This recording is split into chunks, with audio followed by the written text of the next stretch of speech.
തിരുവനന്തപുരം പൂന്തുറയിൽ വൻ വിഗ്രഹ മോഷണം നടന്നു. പൂന്തുറ ദേവീക്ഷേത്രത്തിലെ 1 കോടിയോളം രൂപ വില വരുന്ന പഞ്ചലോഹ വിഗ്രഹമാണ് കവർന്നത്. ശ്രീകോവിലിന്റെ പൂട്ട് പൊളിച്ചായിരുന്നു ഈ മോഷണം. മോഷ്ടാക്കളെ കണ്ടെത്താൻ ഊർജിത തിരച്ചിലാണ് പോലീസ്.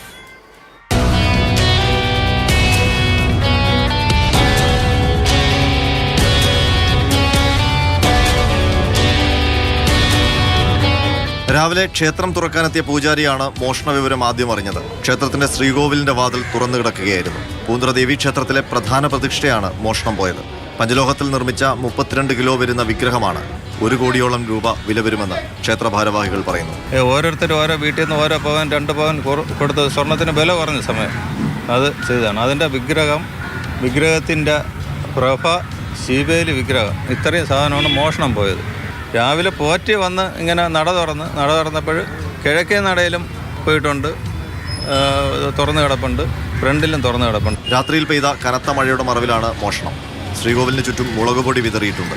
ഉപദേവതാ നടയുടെ വാതിലും തകർത്തു. പ്രധാന ശ്രീകോവിലിലെ ശിവേലി വിഗ്രഹവും മോഷ്ടിച്ചു. ക്ഷേത്രത്തിൽ CCTV ക്യാമറകളില്ല. തൊട്ടടുത്ത വഴിയിലെ ക്യാമറകൾ പോലീസ് പരിശോധിക്കുന്നുണ്ട്. കഴിഞ്ഞ ദിവസങ്ങളിൽ ക്ഷേത്രത്തിലെ വഞ്ചി കുത്തി തുറന്ന് മോഷണം നടന്നിരുന്നുവെന്ന് നാട്ടുകാർ പറയുന്നു.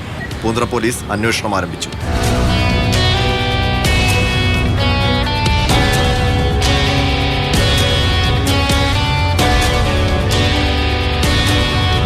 മാതൃഭൂമി ന്യൂസ്, തിരുവനന്തപുരം.